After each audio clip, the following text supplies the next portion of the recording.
Today, very few people in the West have any knowledge of history, which makes them quite vulnerable to resurgent ideologies.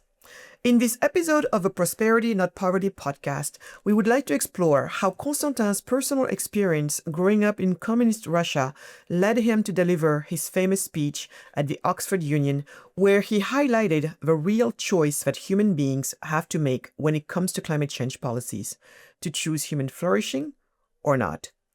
Then, we would like to highlight his understanding of climate change policies and the movement behind it. We would also explore if he sees any similarities between what he saw when he lived in communist Russia and what he sees today with the net zero policies and its real impact on people, i.e., change in our way we live to comply with the government's plan. For example, everyone should walk to work and no longer or very rarely use our cars, become a vegetarian, no longer have children, etc. Our audience, which is mainly North American, no longer believes that communism and Marxism are bad ideologies. On the contrary, today, it seems increasingly attracted to all the bad ideas stemming from these ideologies. According to Konstantin, why is Western society so attracted to these ideas? And that would lead us to make the connection with the power and the powerless, where Václav Havel encourages people to live in truth. This is still relevant today. And we would like to conclude with Konstantin, who will give us his opinion on what it means for climate change policies if we live in truth.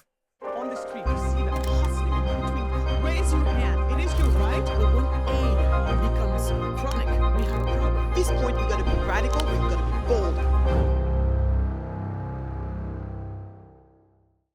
So, Konstantin, thanks again for joining us. It's awkward to have you on this podcast because I'm more used to being on yours than the other way around. So, hey, I'm glad this is changing today. Well, thanks for having me and congratulations on launching your own show. Thank you. Thank you. Yes, so this one is really very much focused on the issues around the net zero, program that exists and the fact that, you talk about this all the time, how the West wants us to get rid of all our energy sources, especially if it's fossil fuels, because climate change. So, Konstantin, for people who don't know you, the very few people who don't know you, you were born in communist Russia. So I would like for you to just give us some of the highlights of, how from that time to where you are today, just so we can position you somewhere in there. So yes, I was born in the late Soviet Union, the last stages of it, and lived in the Soviet Union for about 9 years before it collapsed. Not my fault, I hasten to add. And then in early Russia as well, so early pre-Putin Russia under Boris Yeltsin as well for a few years, at which point my dad became quite successful financially for a very short period of time, and my parents sent me to boarding school in England, and I've lived in England since 1996. When I left school, I went to university and I never finished my degree because I couldn't afford to. My parents ran out of money. So I started my own translation business and I did that for about 10 years. And then I had my midlife crisis early, around 30. And I thought I wanted to do something a little bit more creative with my life. So I started doing stand-up comedy and I did that for a few years. And then after a few years of doing that, my fellow comedian at the time and friend Francis Foster and I started a podcast, which is Trigonometry. We have around 2 million subscribers now on YouTube and audio, probably more than that actually. Where we just talk to people and ask their opinions about things and try and understand the world. And one of the things I discovered from talking to very sensible, very rational people quite quickly is that, as you well know, if you read history, humanity seems very susceptible to moral panics of all sorts. And in fact, not just susceptible, I think there is something in our psyche that wants to believe that we are living at some kind of uniquely special time when the world's about to end, when we face, super existential challenges. And when and there are existential challenges. I think AI could well be an existential challenge to humanity, right? But when we don't have a real one, we seem to be desperate to invent one. And the more and more we talk to people about net zero in particular, it just didn't make any sense to me. And I remember it would have been 4 years ago now. in a debate about woke culture at the Oxford Union, I gave a speech in which I basically made the point that Britain is responsible for less than 1% of global carbon emissions, and yet we're focusing all our energy in trying to reduce it, making ourselves poorer, making ourselves vulnerable, etc. And that speech went super viral. But at the time, this was very, very controversial. And one of the fascinating things now is the moral panic is coming to an end. And so now everyone is making this very point, from Tony Blair to Bill Gates to all the people that, in fact, would have been pushing some of this stuff, historically speaking, and, clapping little Greta as she told them, how dare you, and all of this other stuff. Now they're all coming out and effectively acknowledging what was acknowledged at Davos earlier this year, which is that you can't simultaneously have zero emissions and also a working economy, industry, military, defense, etc.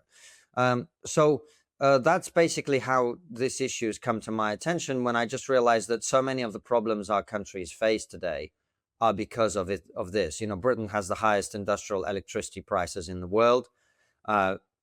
As we're recording this, of course, there's a conflict in the Middle East. Yes. That's going to push up energy prices even more. And this is all at the same time as in the UK, for example, we import gas from Norway, which gets it from the North Sea, while we are banning our own production of gas from the very same sea. It's pretty crazy. So that's kind of where I come from on this issue. That's really interesting. So, Konstantin, I want to go back to what you just said that made so much sense to me. When you said that oftentimes people try to find, every generation thinks that they have their crisis and something that they must, stand for. I don't know if you saw it recently, but there's this gal, her name is Lucy Biggers, and I think she's at Free Press. And she was talking about how I think she was part of the team of activists with AOC here in the US. And she was talking about how at the end of the day, standing for, net zero and all on behalf of climate change, it basically just became her identity. And you were talking about it when you talked about the psyche. Could you go more into that? Because I think that it was interesting that she brought it up, because I could see it. We could see it. But do you think it's particularly more prevalent in young people, or like how do you see that working out? Because if we don't understand that, we can't help undo it. Right. Well, it's not just young people. We have this lunatic organization here in Britain called Extinction Rebellion. I don't know if you're familiar with them. And I've gone to their protests and filmed, and it is majority young people, and there's also some old people. And I think having nothing to do is a big part of it. It's helpful, right? If you're retired or you're a young person who doesn't really know what they're supposed to do with their life, it's helpful. But for young people in particular, think about it like this. You're full of passion. You rightly believe that you have a special purpose in life. I believe every human being has a special purpose in life, which is to find what their destiny is and to fulfill that to the best of their ability. But when you're 20, you don't know what you're supposed to do with your life, right? And what's worse is you don't have any skills. So you don't really have the ability to apply yourself to anything useful that you truly believe in. You're kind of disorientated in space. And someone comes along and says, there's a huge existential challenge facing our society. And if you whine about it on the internet, you're going to save the world. And that's going to be the thing that gives your life meaning and gives you friendships, it gives you a structure to your life. It gives you a cause and a mission and a purpose, which is something so many young people today and frankly ever lack. And so it's a wonderful repository for that lack of clarity about what you're supposed to do. It gives you a mission, it gives you a purpose, it gives you a sense that you are actually doing something important. If you're working a minimum wage job making coffee, it's quite frustrating, partly because you feel like you haven't got a mission. Historically speaking, if you had a minimum wage job, you might be feeding your kids at 20. Now you're not feeding your kids, right?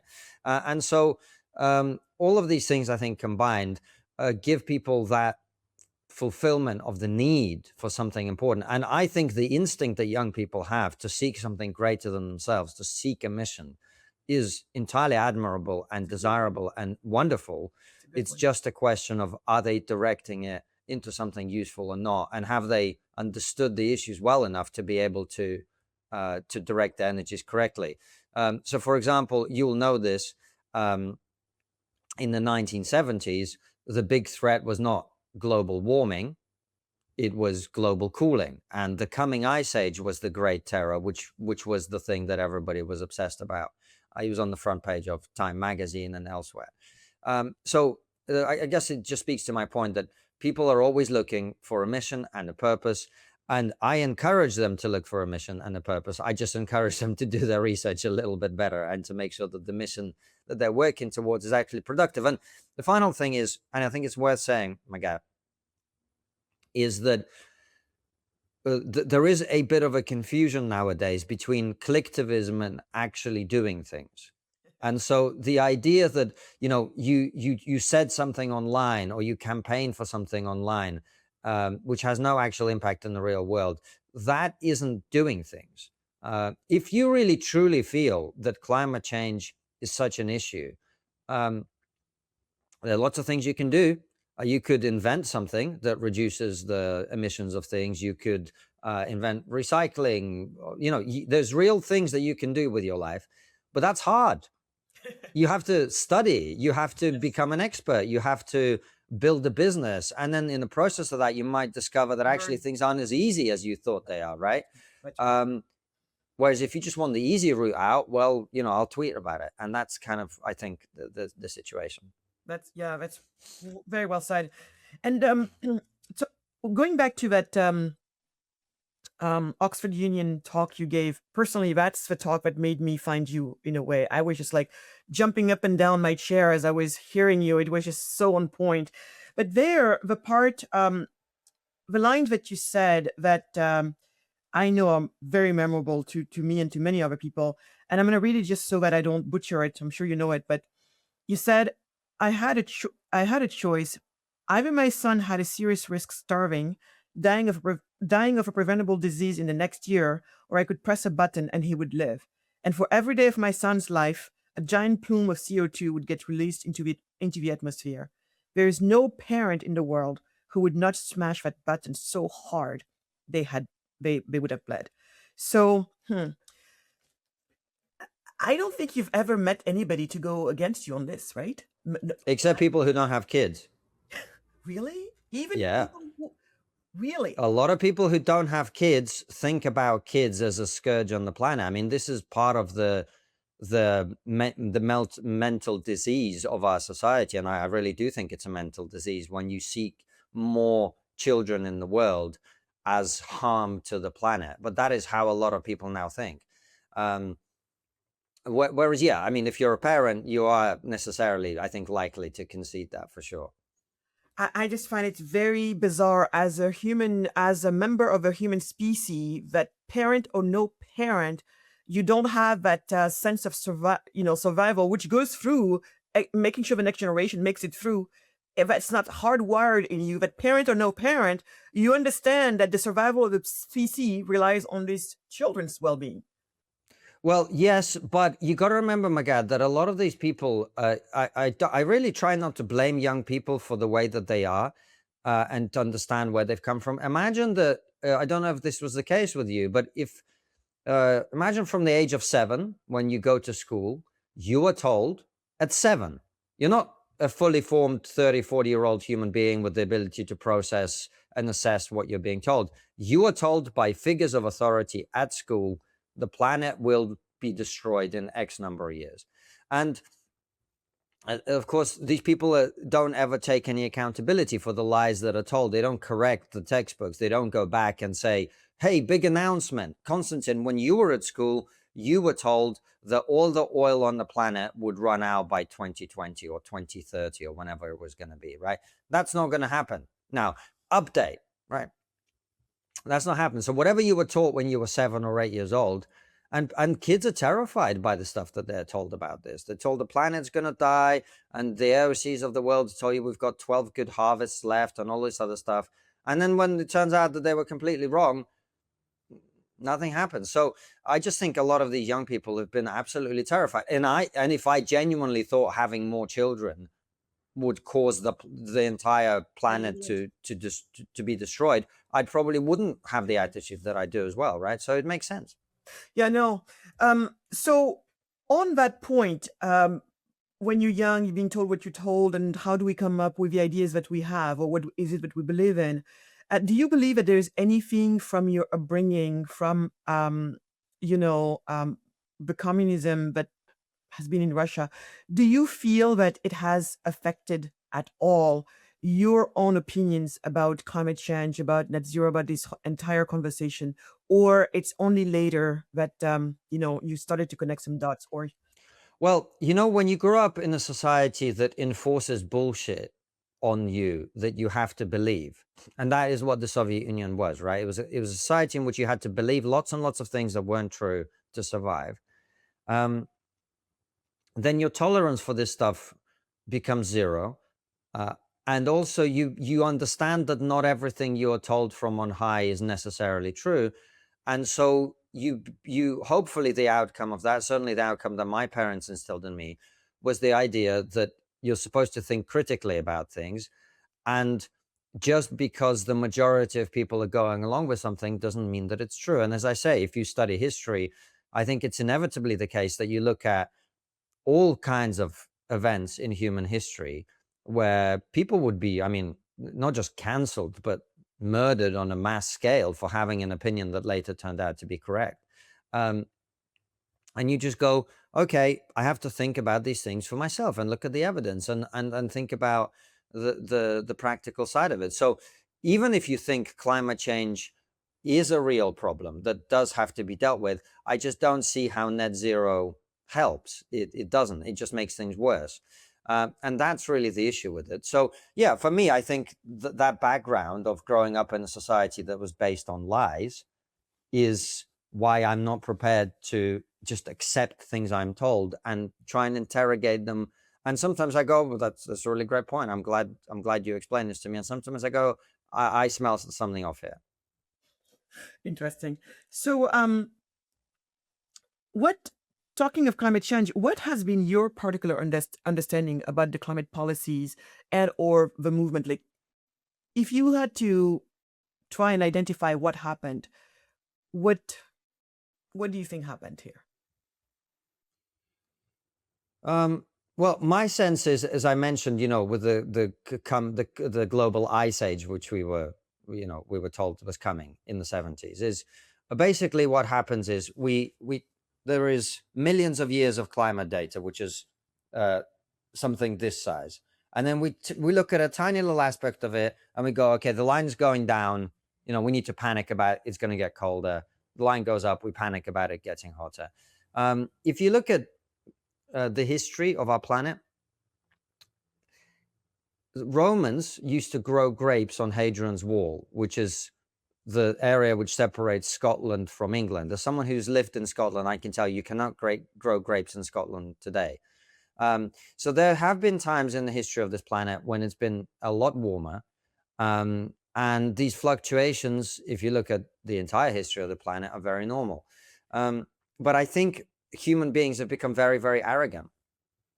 And I think we think that we control way more than we do. And I think it appeals to us to think that. It's a very appealing idea that we are in charge of everything. Now, do I think that human activity contributes to climate change? I'm not a climate scientist, so I can't really assess that properly. A lot of climate scientists believe that. There's also a lot of skepticism about that from other scientists as well. I'm not qualified to assess that. What I am qualified to assess is the idea that if we destroy our economy, we're going to make the planet better. There's no evidence of that whatsoever. And of course, the other narrative about net zero was that if we do this, other countries will follow us. No one is following because no one is as stupid as us, right? The Chinese aren't following, the Indians aren't following because they know that they need to burn fossil fuels to keep their people alive and prosperous. And increasingly, as I mentioned, Western leaders are now also starting to realize this doesn't work either, starting with President Trump, of course, but you're going to see a big shift on this going forward. So I just think people got very carried away with their hubris and arrogance and the belief that they can control the weather. Well, I wish you were right when you said no one is following. I agree with all those people, India, China, saying you guys are crazy. We're not doing this. That unfortunately, the Africans Hmm. are the ones. It's not that they're following willingly. It's just because when you don't have a means to finance your own, energy infrastructure, then you are at the mercy of the people who finance you. And Yeah, sadly, you're being forced to do this by exactly, crazy people in exactly, Europe who don't understand exactly. how horrific the impact is for people in Africa, Yeah, where it's not that their energy bill went up a little bit, it's the difference between feeding their kids and not feeding their kids. And absolutely. this is so deeply irresponsible, particularly when it comes to the poorer nations of the world. And this ideology, which supposedly is driven by compassion, has absolutely no empathy or compassion for Mhm, people in Africa and other poorer parts of the world. And mhm. I think it's pretty despicable, really. It really is. It really is. So, Konstantin, I wanted to talk to you about the speech that the PM of Canada gave at Davos at the World Economic Forum's meetings. I think it was in January. It's usually when it is. And so there, it was very interesting because he quoted Václav Havel's about on his The Power of the Powerless, and that was basically written to bring down communism. And really, what he's trying to do there is to try to help people live in their truth. So, do you think that when he brought him up, he was bringing him up in the right context or not? Because I think few people noticed, like how Mhm. sometimes lawyers using AI will use a citation that actually doesn't really support what the case that they're trying to make because AI is hallucinating in a way. So, Mhm. do you think he hallucinated here or not? In the case he was trying to make and the case he made, but using that, do you think there was a match there? My God, I don't remember the speech that well, so I can't remember exactly my perspective on it. Sorry. That's okay. That's okay. But do you have any, if from what you remember of it, did you have any opinion on it? Well, my overall sense was that basically what happened is President Trump came to Davos and told Europeans very impolitely and bluntly something they really didn't want to hear. And they did hear it, but they just didn't hear it the way that it was intended. I think his message was made far better by Secretary of State Marco Rubio later in Munich.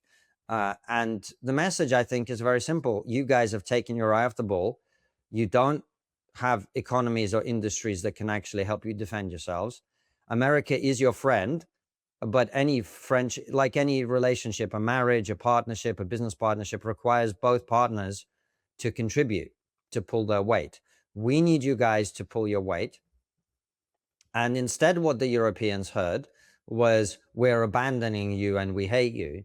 But in the end, they ultimately they realized that America is no longer willing to write Europe a blank check and just tolerate the fact that Europeans don't pay for their own defense. They don't have independent energy security. So, for example, I always talk about this. When Russia first invaded Ukraine, Germany's offer of help to Ukraine was to give them 5,000 helmets. That was it. And the reason for that was they had a massive panic after Fukushima. They shut down all their nuclear reactors and made themselves entirely reliant on Russian gas. If you do not have energy independence from your potential adversaries, you are extremely vulnerable. And what Europe, I think, should do is take on the challenge that President Trump presented, which is to build strong economies, to reindustrialize, to have energy independence, to have independence in terms of other things. I mean, in Britain, we're almost at the point where we can't produce our own virgin steel anymore, which you kind of need for a lot of things, right? And of course, cheap energy is the bedrock of prosperity. There's no other way of creating prosperity for your people. So what he was really saying is Europeans and Canada and Australia too need to let go of these luxury beliefs that they've adopted. And instead, they've adopted another luxury belief, which is, oh, what we need to do is just forget about America and, European countries and Canada and Australia get together and we'll be fine. It's not a viable strategy. America is the most powerful country in the world. It is now, like it or not, the center of Western civilization. It's shifted from Britain to America after World War II. We have to work together. And I agree with President Trump in this respect, which is that Europe needs to become much more self-sufficient. Otherwise, we will be simultaneously very weak and also very dependent on America. It's one of the paradoxes of all of this is the very people who are the most anti-American in Europe are also the ones that ultimately are making us the most dependent on Europe. If you say, evil orange man bad is now in charge of America and he's ruining everything, then the right reaction to that is, well, let's have a strong economy and a strong industry and energy independence so that we can do our own things. And we don't have to do whatever the Americans want all the time. But that isn't what's happening. Another thing is, you see that, for example, with the current strikes in Iran, the UK government is all over the place. They're like, well, we think the evil regime in Iran should go, but we're not going to do anything about it. Well, then what's the point of saying you think the evil regime in Iran should go, right? And then after the strikes happen, then actually we will let America use our air bases, and then all this other stuff. So I just think what's happening is President Trump has forced Europe to begin to have a reckoning with the luxury beliefs that European countries have been pursuing, and eventually they will have to adjust. Or what will happen is we will elect people in our countries who understand that from a different perspective to our current leaders. Do you really think that's going to happen, Konstantin? When I look at the dead set mindset that seems to be out there of some people wanting to still, promote these ideas, do you think we're truly at the end of a battle, or? Because sometimes I want to believe that we have finally made it to the top of the mountain and we're on our way towards the other side already. But just like you said, Britain one day saying this, another day saying this. Do you really believe that the truth is going to come out of this crisis? Out of this crisis, the truth finally about climate, about these policies is going to come out. And what does the truth looks like in this case? Well, yeah, I think when by no means have won the battle, the people in charge of my country are actually doubling down on net zero as we speak. Right. So right. We definitely haven't won the battle. But what has happened is the tide is turning at the level of ideas. It is now entirely acceptable to talk about this issue, whereas 3 years ago, you were a climate denier. And, whatever. Now, I remember I was on Question Time, which is the biggest political discussion show in Britain. I've been on it a few times, but the last time I was on, I made the point about net zero. It was by far the most viral clip from that program. And what was interesting is half the audience applauded when I said what I said, which was never the case in the past. So I think the tide is turning. And, I think it was Ayn Rand who said that you can ignore reality, but you can't ignore the consequences of ignoring reality. And that's really where a lot of European countries, Britain included, are at. So eventually, people will work out that the reason we are poorer in Britain per capita today than we were before the financial crisis in 2008 is about net zero. Because if you have very, very high energy prices, you can't actually make anything, build anything. You can't run businesses. And when people eventually catch up to that reality, they will vote for parties that are not going to pursue those policies. And even when they vote for parties that are not going to be, that are going to get rid of those policies and hopefully bring in better ones, this is where my worry lies, especially because I know that Britain is no longer part of the EU officially, but for some weird reason, they seem to still be tagging along on whatever, EU does. So there, it seems to me that there is a discrepancy between what the people really demand and what the EU, this non-elected, body official, decides to do at the end of the day. So that's where I'm seeing friction. How do you think it's going to play out? Well, I honestly don't know. What I do know is you see a lot of populist parties, by the way, left and right, on the rise in Europe. And that battle will continue, and we will see what happens. Look, you're totally right. There's a possibility that actually what happens is you have, as you have in Britain, the Greens and other far left parties become powerful, begin to rise, and maybe they will form the next government, at which point they will completely destroy this country's economy. Anyone who's remotely productive will leave, and that will be what happens. I don't know. We will have to wait and see. I think there is I always believe there's a sensible majority in the country, but what happens electorally, no one can predict, of course. That's right. And what's your take on China about all of this in terms of while the West is doing what it's doing? Yes, the ideas seems like the ideas at least are taking a shift towards better ideas, I would say. But what do you think is going to happen? Are we going to catch up on time, or not really? Because sometimes not too many people speak of China, and it is very unclear what's going on in there. I do know that we have common friends who do believe that China is on its way. But what are you seeing there in terms of given the delay the delay the West is taking, and what's going on in China? Like, is it something that you're thinking about, or not really, or do you have opinions on that? I think we should worry less about China and focus a lot more on ourselves. I think the shift in the United States towards reindustrialization, economic growth, the expansion of the military, the fact that they're forcing all the other countries in their orbit and in their alliance to do the same. That's what we should be doing.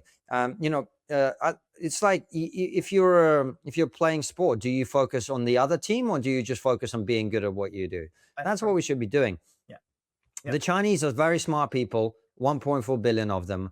I'm not a fan of their communist government, but you can't deny that they've done lots of good things, and they're really smart and savvy, and they want to compete, and they want to get what's theirs in the world. That's great. I respect them, and I just like us to do the same thing and compete on the basis that we do have lots and lots of things going for us. And if we just stop doing stupid shit, we would actually be doing a lot better in that competition. I think competition is great. I think competition, historically speaking, if it doesn't turn into full warfare, actually makes everybody better. It's just how it is in every industry too. So I wish the Chinese people all the very best. I just wish our leaders would stop doing stupid things that make it more difficult for us, our businesses and our industries, to compete with China. Very well said on the people of China and competition in a good competition. So, Konstantin, we're getting towards the end here, but my question for you was, in the end, when this is all said and done, and if, as Havel said, we have to live by in truth, how do we emerge on the other end? Like, what type of truth would we have emerged with when it's all said and done? Oh, I have no idea when it's going to be all said and done. I don't think it's ever going to be all said and done. I can tell you what I believe. I believe that the truth is that what we want to do is create societies that offer their citizens prosperity and meaning and purpose, that allow young people to buy a house and settle down with somebody and have children. And our societies have been terrible at that, both in the US and in Britain and in many other European countries and in Canada and in Australia. The cost of housing has just become completely unaffordable because a lot of our countries have just become completely unwilling to make the right choices between the trade-offs of growth and the trade-offs of whatever else they're focused on. Massive overregulation. This is something you talk about obviously a lot when it comes to Africa. We recorded an episode a couple of days ago with the opposition leader in Canada, Pierre Poilievre. And I mean, he was talking about the fact that in Canada, 60% of building a house is taxes and regulations in terms of the cost, right? So I just think one of the things that really annoys me is everything in politics becomes party political. And I am someone who's not interested in party politics. I'm just like, what are the ideas that work and what are the ideas that don't work? Does it work to sacrifice our economy to quote unquote save the planet? No, it doesn't. Does it work to have a generation of young people who are completely locked out of the opportunity to get together with somebody, get a house, get married, have kids? No, it doesn't work. Does it work to have a tax system as we do in Britain, where you've taxed people so much that anyone who's talented and creative and is making good money is leaving? That's not going to work either, and on and on and on. So I really, I think so many people look for an ideological structure to which they can cling, and they'll say, I'm a progressive, or I'm a conservative, or I'm a liberal, or I'm just like, look, I'm a like what works guy. What works? What works for making our countries better? What works for, in terms of the things that you talk about? Does it work for us as a world to impoverish millions and millions of young Africans because of ideology? I don't think it does. I don't think that's good for them. I think the karmic debt to pay for that for us is also not good. And so I just think, let's look at what actually creates the result. Let's find out what are the results that we want. Do we want to go back to pre-industrial era and live in tribes of 60? I know. I don't. Some people do. Or they don't. They say they do, but they don't. Yeah. All right. Or do we want to have, economic growth, happy population? I mean, we obviously, as you know, in both our countries, you and I are both immigrants, and there's a huge push back against mass immigration, which I think is perfectly understandable, by the way. But one of the ways you negate some of those concerns is you actually have growth and people feeling like everything's getting better. Yep. Then they don't focus as much about, who gets what and whatever. And I just think from that perspective, let's do what works. Absolutely. And on doing what works, what it does is also, because I think oftentimes people forget that for most of us, given a choice, we would prefer to stay from where we are, right?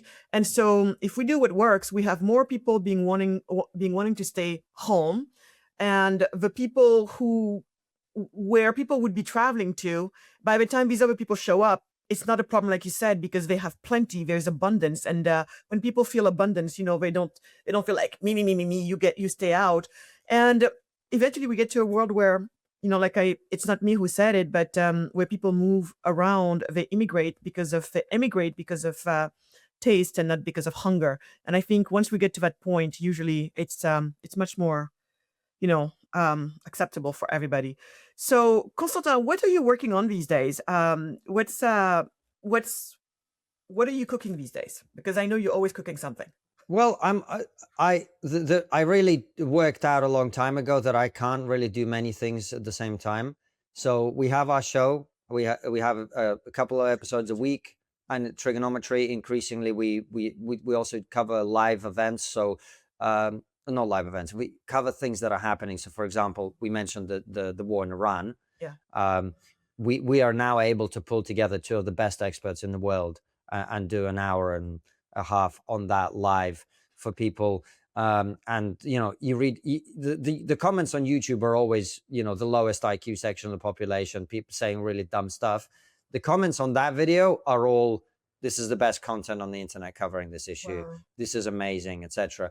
Because after 8 years of doing what we do, we are one of the very few people who are able to pull together real experts, give them the time they need to explain the situation, and not, I had really big hopes for new media, but a lot of it has become complete rage slop in a way that's even worse than what the mainstream media used to be. And so when you're discussing a very complicated geopolitical issue like the war in the Middle East, it's like you've got the people who just only care about, okay, finally the people of Iran are free. Well, they're not actually. Not yet. I don't see that.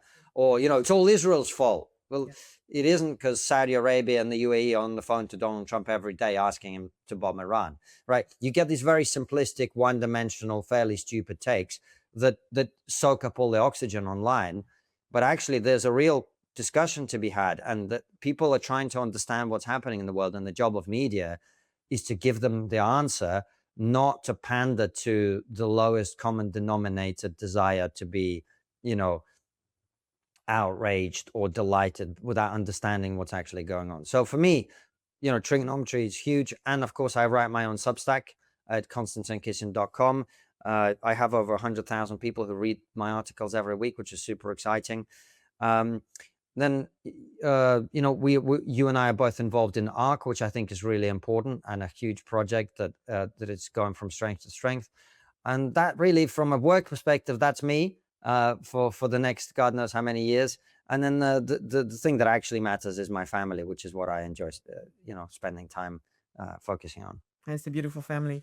Well, Konstantin, thank you so much for your time today. I am very appreciative. And I don't know if you have any last word that you wanted to say on this energy and the climate alarmism that has captured this conversation for so long and pushed us into these bad policies. Any parting words on that? Well, first of all, thank you for having me and congratulations on what you're doing. It's exciting to have you join the conversation publicly in this way. And yeah, let's do what works. It's as simple as that. Let's do what works. We love that. Thank you so much, Konstantin. Appreciate it. Thank you for having me. Thanks. Welcome.